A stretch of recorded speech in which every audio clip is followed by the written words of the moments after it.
sweater and done my entire act as Bill Cosby. Oh, you look a little thirsty.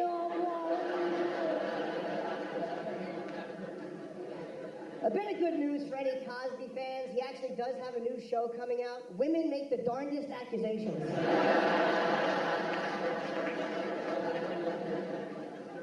I'm going to say one good thing about Bill Cosby and this whole scandal. He has made me realize I am not nearly as big a pervert as I thought I was. I'm a normal, sexually healthy person. Yeah, I like to be spanked, and if a finger slips in, I'm not going to be rude. But if we fuck, I'd like you to be awake through it.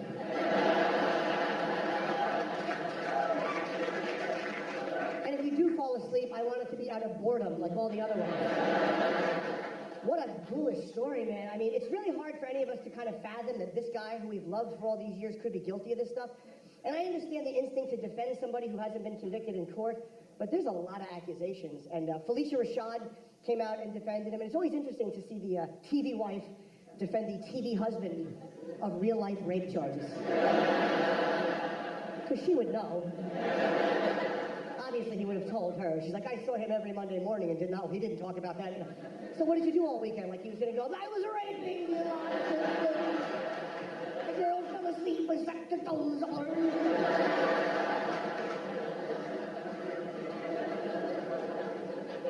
You know, people hang on to that like, well, you know, these women are all making it up. It's a conspiracy, or they want money, or they want fame. Okay, maybe a couple of them are.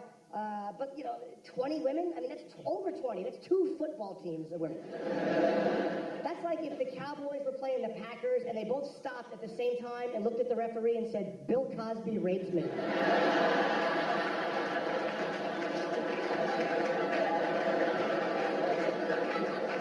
Well, he raped all of us but Romo. He handed Romo the drink and he dropped it.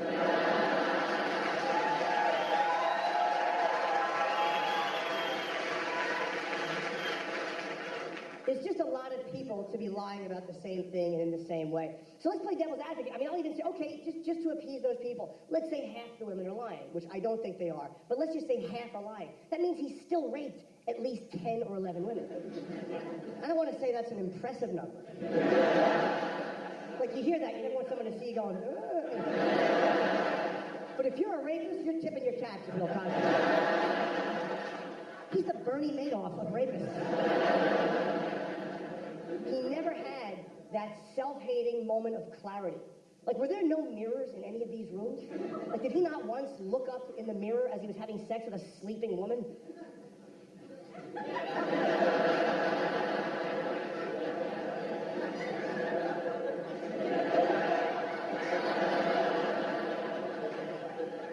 How do you keep an erection after your partner goes...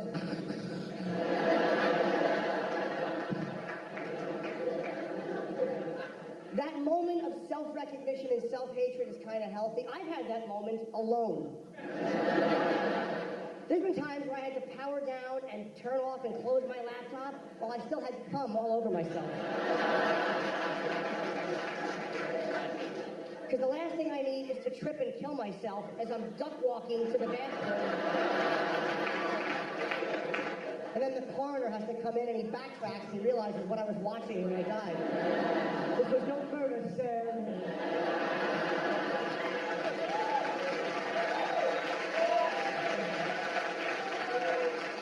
He was masturbating watching women with male genitals.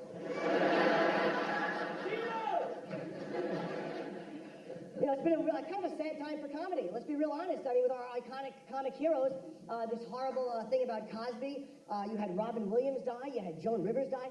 And it's always interesting to me when something very sad like that happens, the way people react.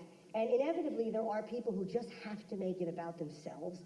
And the day after Robin Williams died, I was out, and there were 3 women talking, and they were being very nice. But the one woman was just making it about her, and I really wanted to smash her face. She was a big, giant lady, and she had like a big, wide-brimmed hat. She looked like Brando in the island of Dr. Moreau. And she was just one of these, it's all about me people. She said to her 2 friends, she goes, oh my God, it was so terrible that he did that. Do you know he and I had the same birthday?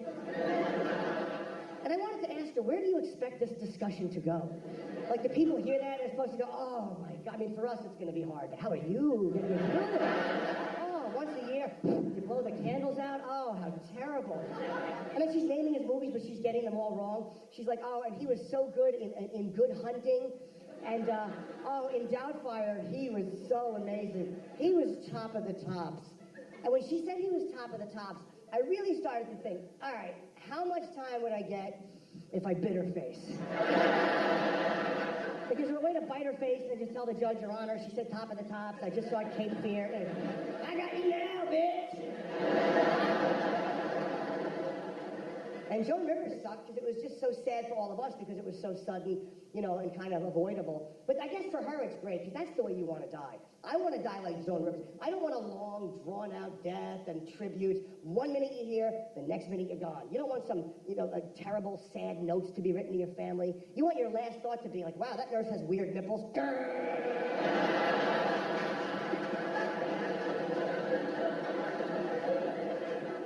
Joan Rivers was so underrated as a comedian. She really, I think, is the most underrated comic of all time.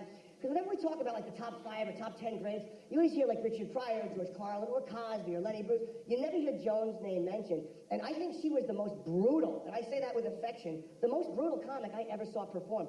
She made fun of AIDS. She made fun of 9/11. I mean, recently she called Michelle Obama a tranny. I'd be scared to text that to somebody. And when they asked her about it, expecting an apology, like, why'd you say that? She's like, look at her! Joan Rivers was wonderful. I would have eaten her pussy 10 minutes after she died. God bless Joan Rivers.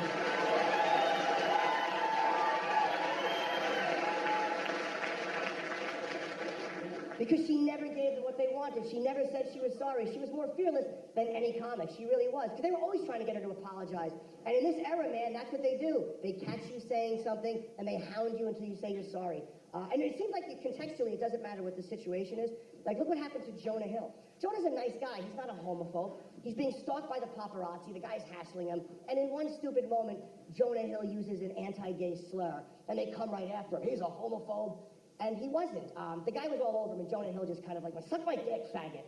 Like, all right, that's not a nice thing to say if you yell it at a guy because he's taking too long making your cappuccino. Fair enough. You owe an apology. If you're in Starbucks, you're like, suck my dick, faggot.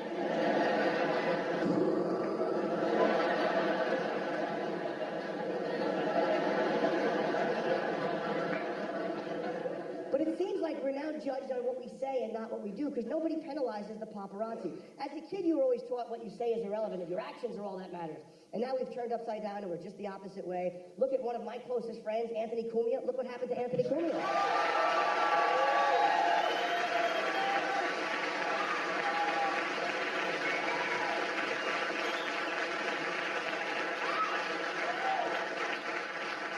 You all know Anthony. For many, many years, you know, the show was the Opie and Anthony show that I was on. And Anthony, look, comic genius, bit of a volatile personality.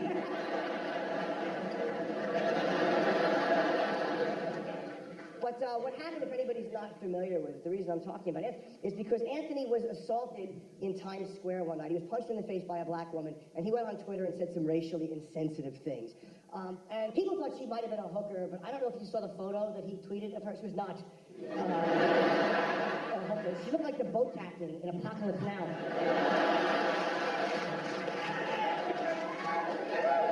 And Anthony had this camera. A lot of people thought maybe he's being creepy. He had this camera for about a year in studio, and he became obsessed with photography. He was photographing everything. And that's just what happens when you hit 50 and you have no love or children.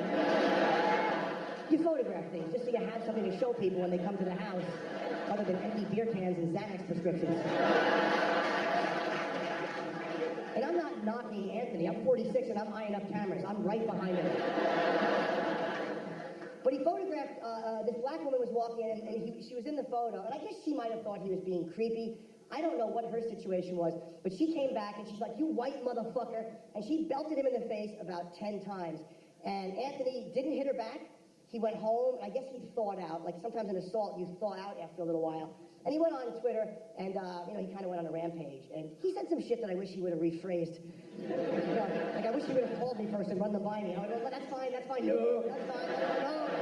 Put that one there. But they fired him, and it was so horrible that they fired him. First and most importantly, they robbed me of the opportunity to tease my friend for getting his ass kicked by Medea. Do you have any idea? Forever I was making fun of him. Every day I would have walked in and held up a picture of a different black woman. Oprah Winfrey, "Duck, careful."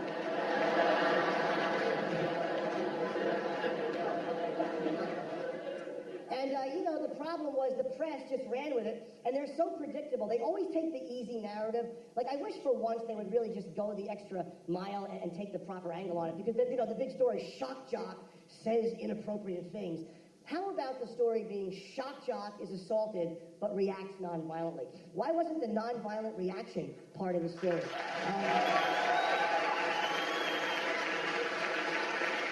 You don't have to like what Anthony said. You don't have to agree with what he said, but you do have to respect the fact that he didn't punch this woman in the face, nor did he pull out the gun that he has on him at all times. And he shouldn't have. He shouldn't have pulled his gun, but he didn't. And Anthony's one of those guys who's armed all the time. Like, I've been at this at 3 o'clock in the morning. He'll be in his underpants with just a gun. If you look through the window, you think he was either like a tall 6-year-old playing sheriff or a man who's mentally ill.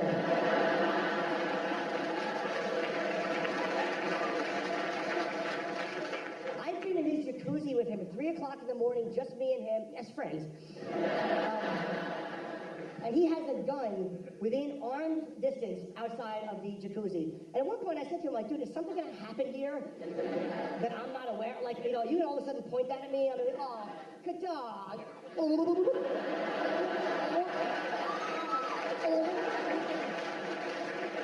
My head's gonna pop up out of the water, I'm gonna hear the Cosby theme song come out. Because I do think the fact that he behaved responsibly as a gun owner is worth noting, because I'm telling you very honestly, if I had a gun, that woman would have gotten shot. But not out of being a tough guy or being angry. I would have panicked, because I can't fight for shit. And any woman that walks up to a guy at 3 in the morning and goes, "You white motherfucker," and punches him, probably could kick the shit out of me. So I guarantee you, if she hit me once, I would have pointed the gun at her in a panic. "Get away from me, madam!" And I would have shot her 30 or 40 times. And putting it away, I would have panicked and shot myself like Plaxico Burress. Then I would have went home on Twitter and blamed the Puerto Ricans. Gun ownership's a big responsibility. Like, I don't think I'm the right mentality to have one. Like, I've been dying to get one, and it's not even to shoot people. I just want one for those annoying day-to-day interactions. Like, you ever go to return an item with no receipt? How great would a gun be at those moments? You don't have to brandish it, just quietly put it on the counter. Do you have a receipt? I don't know. Do I?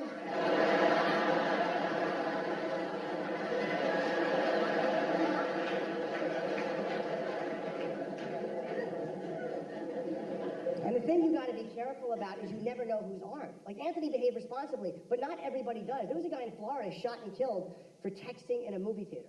Now, obviously, you hear that, you have mixed feelings. That's one of those stories you hear, like,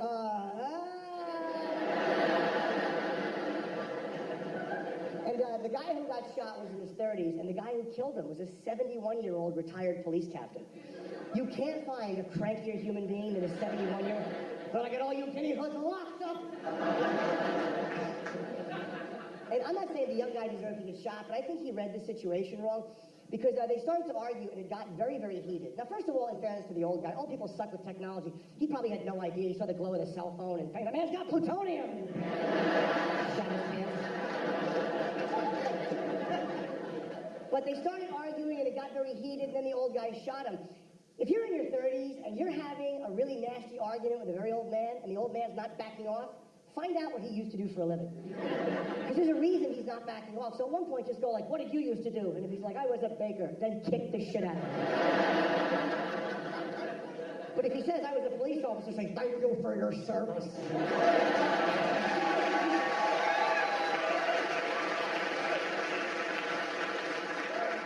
And another thing that should have tipped the young guy off is they were both there with their wives. You don't argue with a man who's that old if he's with his wife, because that guy's been married a long time.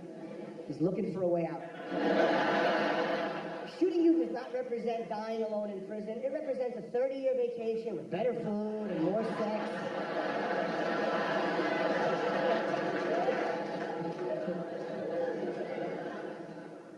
I'll tell you what really scares me, though. It's not necessarily the random shootings, because those are very rare, and you can't live life being afraid of that. It's the workplace shootings, because those do not feel random. You always see those coming. So there's like an anticipation before it happens. Because it's always that one fucking nut on the job, you know what I mean, who slowly descends into being crazy. Because no one goes on a rampage the day they get hired.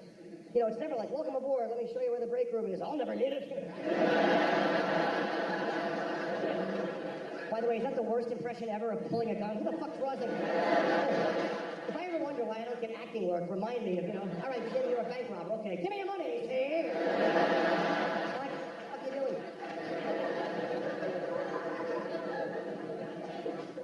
And it's always one of those guys that people start talking about for a month, like, I think there's something wrong with Bill. What do you mean? He holds his pen like this. He writes Jews in capital letters. And you watch those post-shooting interviews, they're never shocked by who the shooter is. Were you surprised Bill went on a rampage? Oh, no, not at all. Oh, we knew Bill was going to kill all of us. How did you know? Well, he'd say, I'm going to kill all of you. And then he'd spit in our food and walk out of the break room. We tried to have him fired, but he's 1/4 Native American. It was a human resource. But it's so interesting to me, too, because I think by this point in your life, you know what a gunshot sounds like. We've all heard them or seen them in the movies or on television, and yet they never think that's what it is the day of the shooting. I don't know what it is, but the interviews are always the same. It's like, well, I was at my desk, and I heard pop, pop, pop, pop, pop, pop, pop, pop, pop, pop.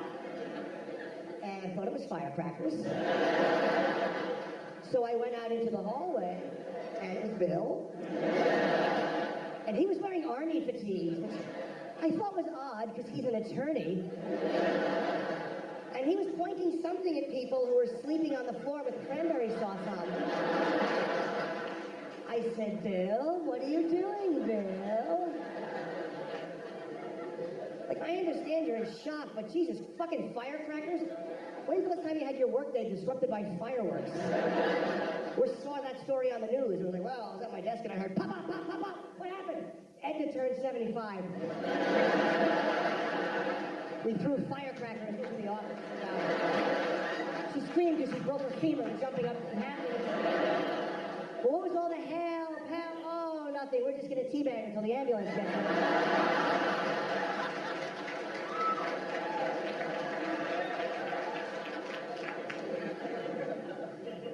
But you sense that kind of stuff off people, and we're taught to ignore that because it's not socially polite to prejudge people. But I think that we all connect on some weird level that's inexplicable. Like, I had a weird moment when I was in Washington, D.C. recently in my hotel. And this is not like an ominous or threatening thing. It was just a weird, connecting, uncomfortable moment. I was in the elevator with 3 other guys, and we were all strangers to each other, 4 total strangers. And a woman steps on the elevator before the doors close, and she starts to talk to one of the guys. And she goes, hey, I just started working here. Is there anything I can do to make your stay better? And when she said that, of course, I had a couple things come clean up, but I figured it was just too awkward to blurt out. You could eat my ass, you know, I just figured that. Because if that doesn't get a laugh, that's an ugly elevator ride. What? So nobody said anything, and she got off about 3 floors later, and then there was an uncomfortable silence between the 4 of us guys that were remaining, and one guy finally couldn't hold it in, and he just blurts out, he goes, damn, there was a few things I wanted to tell her she could do to make my stay better. And the other 2 guys were like, yeah, I was thinking the same thing. And then finally, Pussy Boy Jim goes, yeah, me too, guys. Like, I was thinking the same thing. And then I just kind of creeped everybody out. She could have eaten all our asses, right, guys? And then we could have killed her, huh?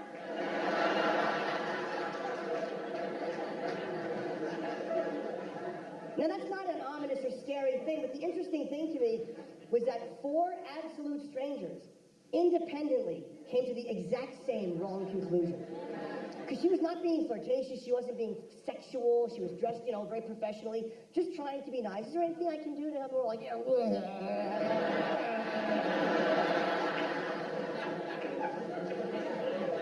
Now, you probably attribute that to collective male immaturity. I think that's male immaturity, to be very honest with you. Because from my hotel window, I could see the Washington Monument. I spent an hour staring at the Washington Monument, holding up 2 apples, trying to snap a photo.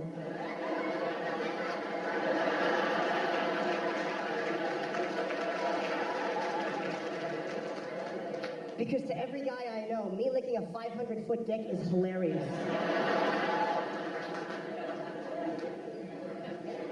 It's a really weird time for us culturally, isn't it? It just seems like we're kind of adjusting to all the new technology and the instant communication. And as a result of that, a lot of us are getting in trouble. And, it's not even for things like, Jonah Hill had the outburst or Anthony with what he said on Twitter. People are getting in trouble for what they said a long time ago. I mean, look at Paula Deen and her. And by the way, the Paula Deen outrage, you got to be very careful because talking about race gets people in trouble. Talking about race gets white people in trouble.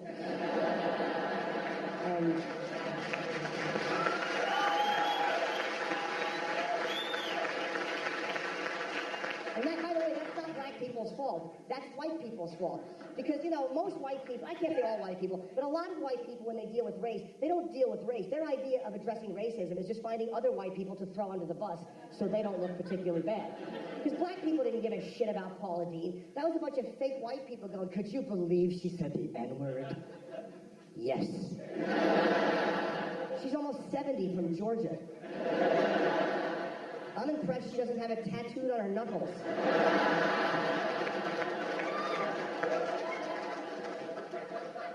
Because all white people want our black friends to know we're not racist, but it's an awkward conversation to have. You can't just walk up to your black friends for no reason and go, hey, hey, hey, I don't say nigger.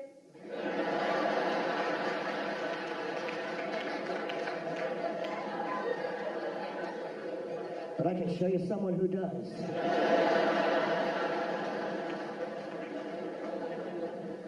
And it was also, by the way, something she said 35 years ago. 35, that was embarrassing to me as an American. We're going to go into each other's pasts 35 years and find little things. It's not like she was driving down the street now with a GoPro hooked up and a bullhorn just yelling, attention, you at the bus stop with the matching hat and shoes.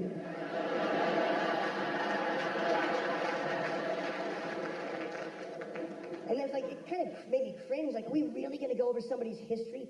Can any of us withstand that scrutiny of having our whole lives opened up? Can anybody say we've never said anything racist? Like, not once? You never got cut off by an Asian guy and said, of course.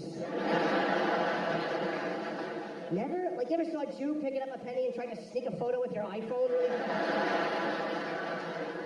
Good luck, they're hard to get, they're very fast, you'll never get that one. I just got a sleeve. But it annoyed me so much because it was so fake. It was just a chance for people to use her to show everyone how wonderful and progressive they are. So I was on Twitter, and I like Twitter. It's a great place to have a rational discussion. And I was making fun of all the fake outrage about Paula Deen. I also wanted to bash Paula Deen. I don't hate her. I thought she was great in Total Recall when her head came apart in the airport.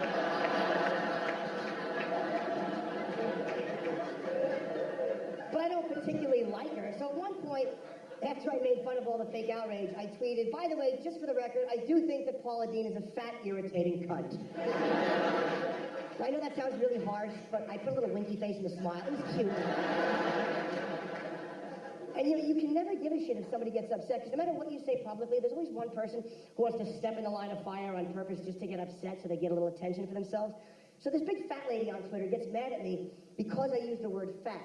She's like, oh, Jim Norton. It's like, first of all, the word fat there was not meant to attack fat people at all. I was simply using the word fat as kind of a gateway insult to get to cunt. That's all I was doing. Cunt is obviously the point, but you can't have cunt in the middle because nothing follows it. Cunt has to be, and cunt is not the single in the third inning. Cunt is the walk-off home run in the bottom of the 11th.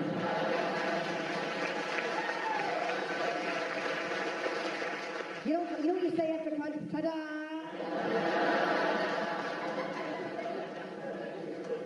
So this woman gets really mad at me, and she messages me, and she goes, oh, now Jim Norton is fat-shaming. Unfollow. Ugh. First of all, are you sure you're not unfollowing me because I'm walking quickly?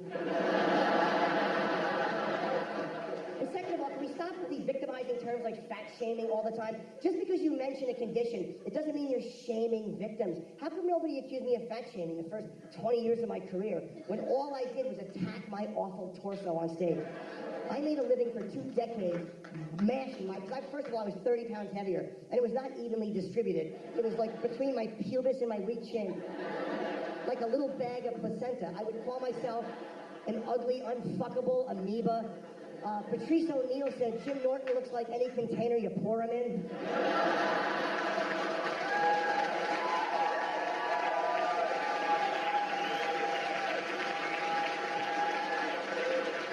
Nobody attacked Patrice. Hey, that's not right.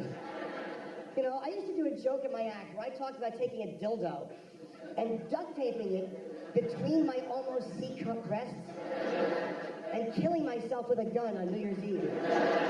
Not one person ever said, hey, don't go fat shaming yourself. No. They were all like, do it, piggy tits,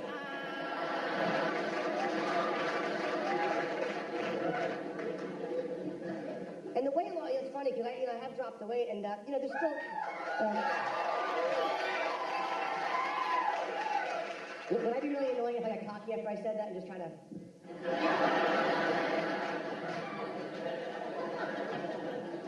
People ask, like, how do you drop the weight? And it really is just from doing the right thing. Keeping it off is really hard. And one of the things that helped me keep the weight off, honestly, was you kind of get used to compliments and people going, hey, you look like you lost some weight. And it makes you feel good about yourself. And some of you understand this story. I'm an Ozzy Osbourne fanatic for my entire life. And I've met Ozzy many times. I've interviewed him over the years. And I never expect Ozzy to remember me because there's this really nasty rumor that he experimented with drugs in the 80s. And the last time I saw him, not only did he recognize me, but he realized that I'd lost weight. And it was one of the most surreal moments in my life. Ozzy walks in and he goes, hey man, you lost a lot of weight. You look great. What have you been doing? And I was so blown away that Ozzy realized I lost weight that I responded to him in an Irish accent. I have no idea why I did it. It wasn't planned. He's like, you lost weight. What have you been doing? And I was like, just going to the gym, eating better.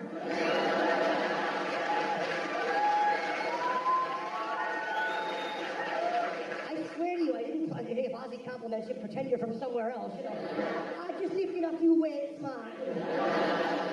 I didn't even realize I had done it until an hour later when Anthony went, what the fuck was that? One of the most humiliating moments of my life that I did that. And Bob Kelly, that piece of shit.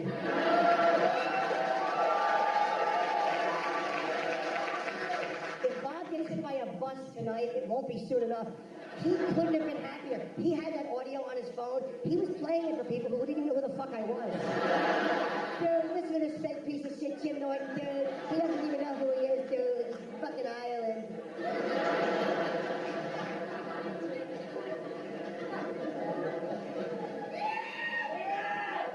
There's also a lot of concerns, it seems. I don't know, are you guys concerned about your privacy going away?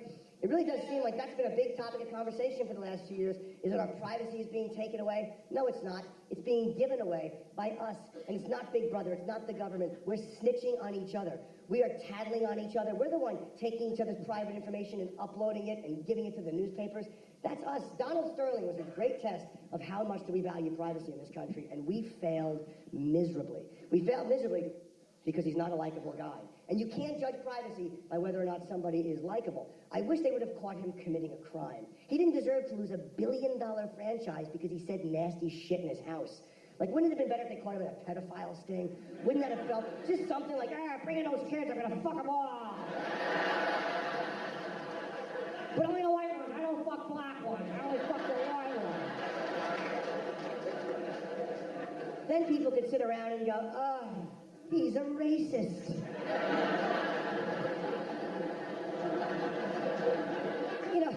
And again, he's not a nice guy, and his girlfriend was kind of a twat to tape him, but I didn't like his little schoolboy answer. He's not an empathetic character. He's, I thought that girl liked Bird. You're 80, she's 35.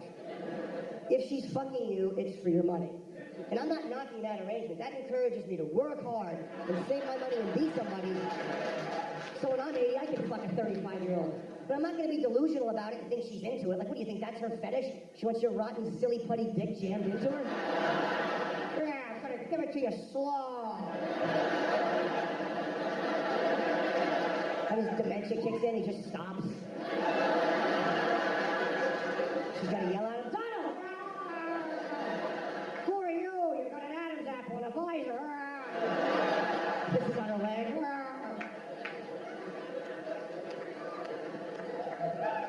But he's a hard guy to empathize with because he is a racist. He's not a hateful neo-Nazi type of racist. Like, he doesn't want to beat the shit out of black people. He's one of those really old guys that doesn't even know he's a racist. Like, he's the type of guy who would meet President Obama and go, boy, you people sure have come a long way. You're as good as I am.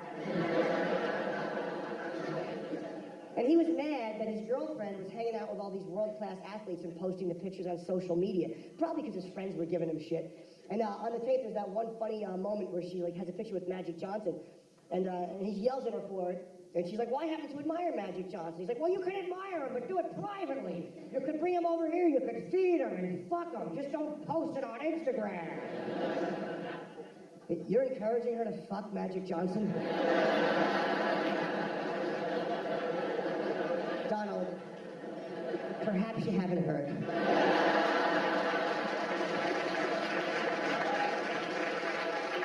That's the last guy you should be encouraging her to fuck. Let her fuck Kobe Bryant or LeBron James, and then put on an oven mitt and jerk Magic off into the sink.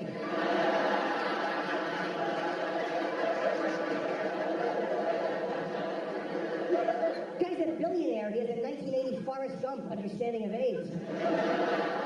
Why you coughing so much, Jenny?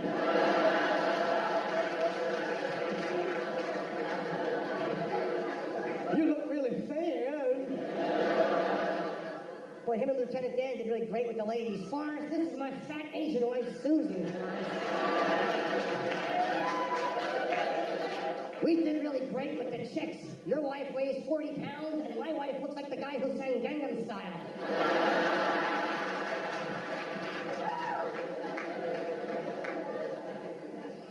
Who knows? Maybe Sterling did have dementia. I don't know. I mean, maybe they said that's why they took the team, because his faculties weren't all there. He didn't look good in the Anderson Cooper interview. I don't know if you guys remember that interview, but whenever you get in trouble, the first thing the lawyers tell you is shut the fuck up, don't talk to anybody. And I'm always like, no, go out there and speak up for yourself. But then I saw him in that Anderson Cooper interview, and I'm like, oh, that's going to tell you to shut the fuck up. Not good. Jerry Sandusky did a better job of damage control in the Bob Costas interview. And that was not a good job of damage control at all. Why did you shower with them? Just like when their heinies smell like shampoo, Bob. I like when we would wrestle around and our scrotums would tangled up like old phone cords. There was nothing wrong with those boys sleeping over and screaming into a pillow for an hour and a half. While my codependent Brian Dennehy looking wife just stayed upstairs making cookies and whistling because she couldn't hear the screams. Another fucking delusional spouse. Who wants a cookie? Oh, somebody needs a sugar cookie to dab those tears and bleeding assholes, doesn't he?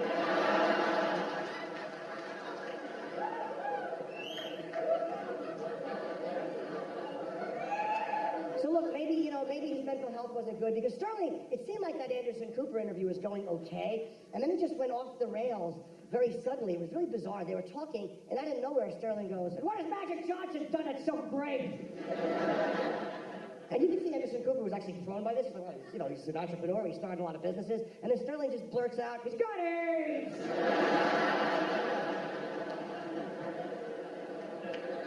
That's the greatest example of an old man blurting shit out you're ever going to see in your life.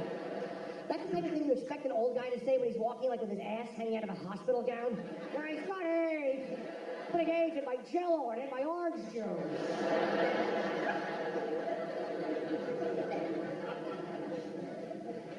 And it's not even, again, going into people's past or privacy invasions.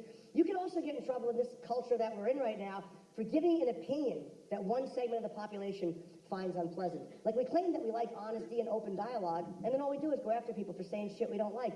Phil Robertson, the patriarch of Duck Dynasty, in an interview with GQ said he was against gay marriage. And I don't like that opinion. I think it's stupid, and I'm all for gay marriage. But you shouldn't be afraid to say you're against it. Because A&E was so full of shit, they pulled him off the air. They're like, "We had no idea he felt that way." I know, why would you? He's only a born-again Christian preacher. What are the odds he's against gay marriage? 100%. Those are the odds. The entire family looks like the Unabomber. How do you think they feel about gay people? Here's the rule of thumb. When you say homosexuals, you're against gay marriage.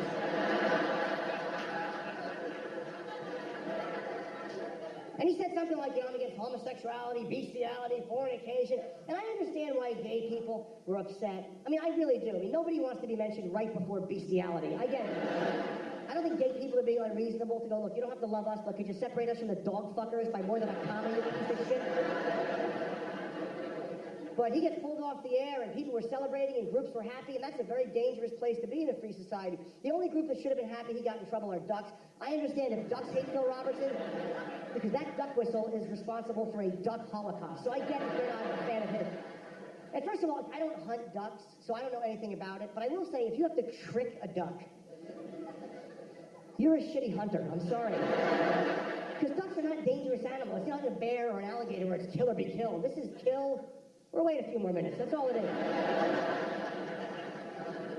You know, ducks are they're very non-threatening. They have little fat, delicious stomachs. Their legs are this long. They kick their own assholes when they run. They're not hard to find. You'd think if you were that helpless, you'd kind of keep it on the DL when you're in the forest. But these idiots walk through like they're the fucking mayor. You don't need to trick a duck. You don't need to hunt a duck 2 ears and a hammer. That's all you need to hunt a duck. Or a piece of Wonder Bread, you impatient motherfucker. Just stand on the end of the lake and wave it. They don't speak English. You can even tell them what you're going to do. Come here, little duck. I'm going to bash your brains in. I'm going to bash you right the fuck in. Ducks are so stupid. While one duck is eating the bread, you can pick the other duck up by the leg and Caligula smash his head into a rock. The other ducks wouldn't even flee. They'd all go, oh, look, he's drying Murray off. How helpful. You know how stupid ducks must feel when they fall for that duck call? How humiliating. They're like, come on, guys, someone needs help. They're like, come on. That's okay, I think it's just firecracker.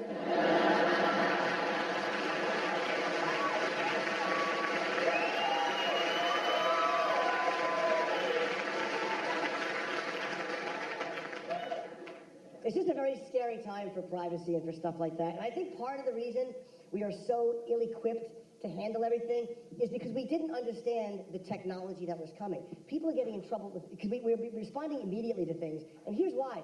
Because nobody warned us about this.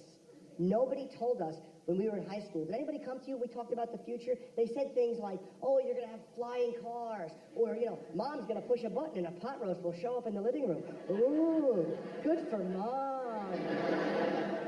No guidance counselor ever just said, Jim, stay alive. Because someday soon, you're going to have a 6-inch glass telephone that you can use to photograph your dick. And you can send it to any girl in the world. I wouldn't even ask if it made phone calls.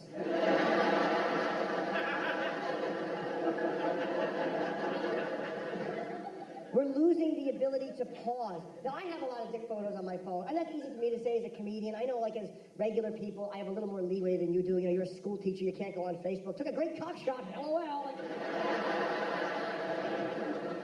I have so many pictures of my dick on my phone, I can't hand my phone to a family member. Like, if I was having a stroke and my mother was like, quick, I'll call the hospital, I would have to go, fuck it. I'll be all right, ma.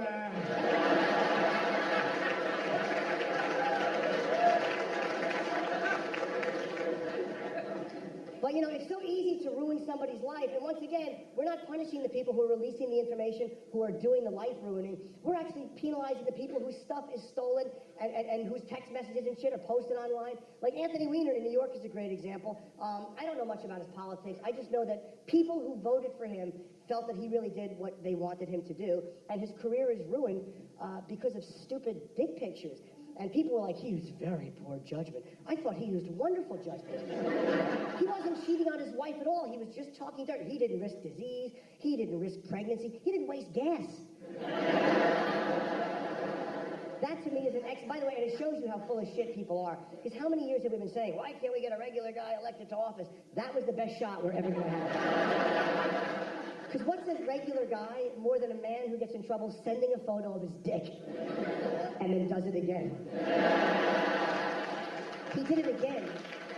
When he did it the second time, every guy in this country should have said, I'm going to follow this guy to the White House. Because he understands who I am.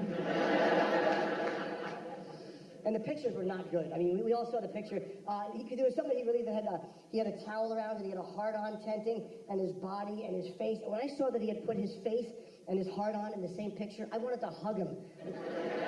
Come here, you rookie. Get over here. What is the matter with you? Never. I'll send my face, I'll send my dick, never in the same photo. I won't even take those pictures in the same room so you can put them together later in Photoshop. like if you want a picture of my face, I'll go outside and stand in front of a tree or have some sunshine. And then if you want my dick, I'll like open the refrigerator, and hang it in front of the vegetable drawer. You know, I'll move obviously the zucchinis and cucumbers and put in some baby carrots.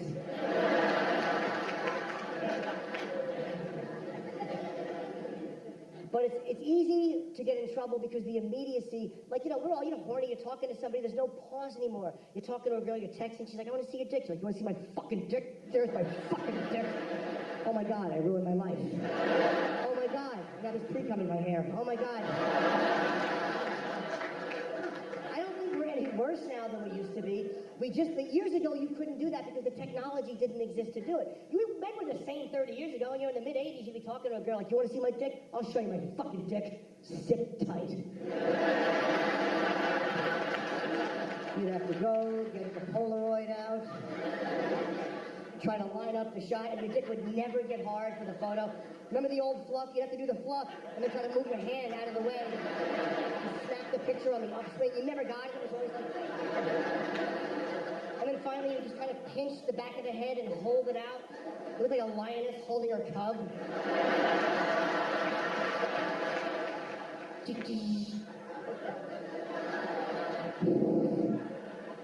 Oh. Then you'd have to get in the car, drive it to her house, beep the horn, roll down the window. Here's my blurry, thin dick, stupid. Drive away. You couldn't claim temporary insanity in 1984. I didn't know what I was doing. You paid 3 tolls before you gave me a dick picture. What are you talking about? And you couldn't ruin somebody's life instantly. You couldn't have one moment of vindictiveness back then and ruin someone's life. Now, you just push a button and somebody's judgment error is uploaded into the consciousness of the entire planet. 30 years ago, you wanted to wreck a life with a dick photo? Door-to-door operation. Guess who? I don't know, it's kind of small and he's wearing a Black Sabbath shirt. It's either Jim Norton or a 5-year-old with great music taste.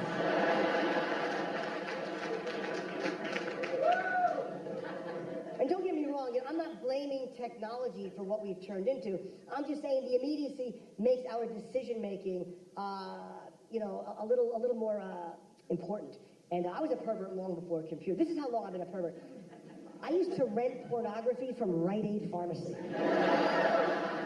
Does anybody remember 30 years ago when Rite Aid had a video rental section? And we didn't own a VCR. I would walk a mile to the video store, and you were allowed to rent 3 porno tapes, which was the maximum, which I think was my fault, because the first time I walked in pushing a hand truck. And I think they were like, somebody better flag this kid or he's going to need Tommy John surgery before he's 18. And they didn't have the pornos displayed all over the pharmacy. They had like regular movies. And if you wanted to see the pornos, there was a binder behind the counter that had photos of all the box covers in it. So you'd have to wait until the counter cleared out. And then you'd walk over and go like, could I see the binder, please? And you put on those gloves they use to train a falcon.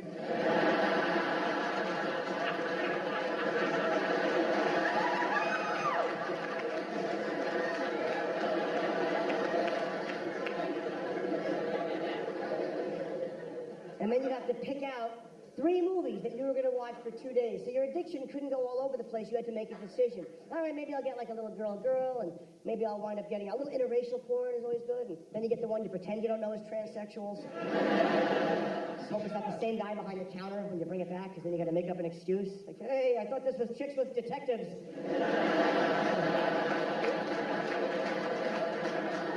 Well, that's the 3rd time you got me with this one.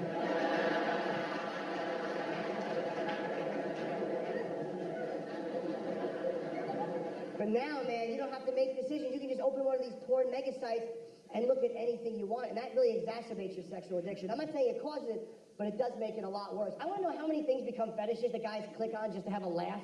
Like how many guys have clicked on a video and like, this girl is going to shit in this guy's face. Oh,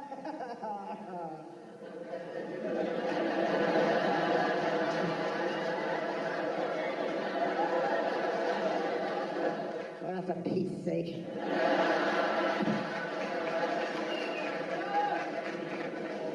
And the whole like pretending you're young thing is just bizarre. Like I don't mind the Catholic schoolgirl skirt, That's kind of sexy. But I don't like when a 30-year-old woman walks into my bedroom. I didn't do my homework. Do it, retard. What do you want me to tell you?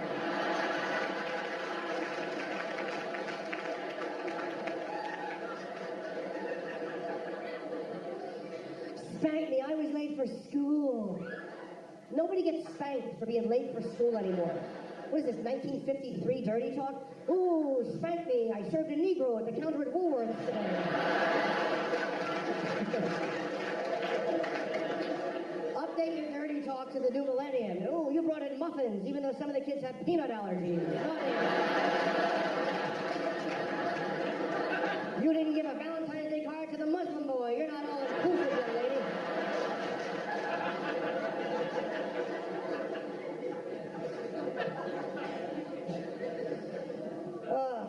I think part of the problem for me is I've been so open about how dirty I am for so long, it just makes women not want to go out with me.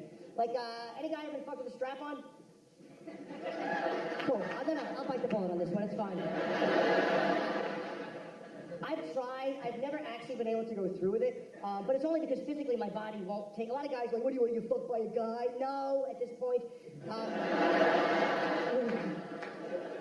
But there's just something perverse about a woman with a fake dick and she's gonna wreck your asshole. There's just something about it that I kind of like, I don't know. But I've never been able to go through with it because for some reason, you know, whenever a strap-on is hitting, my asshole reacts like an eye with a finger in it.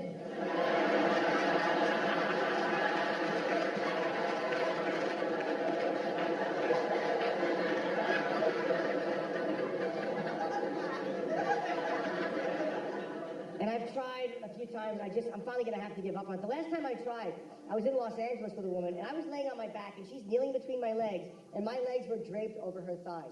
And she was jabbing a 1/16 of an inch in, and that was all I needed. I was happy with that. She's like, I'm gonna go farther in. I'm like, no.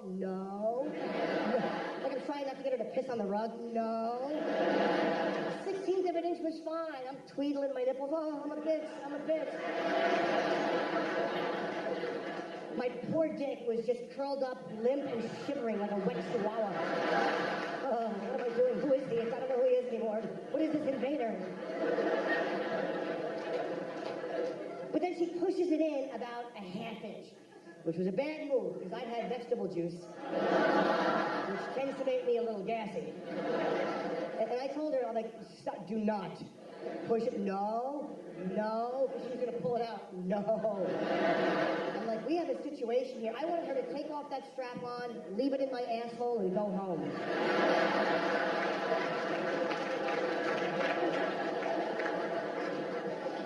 But she thought she knew better, and she pulled back. You know what happens when the door of an airplane gets ripped off at 30,000?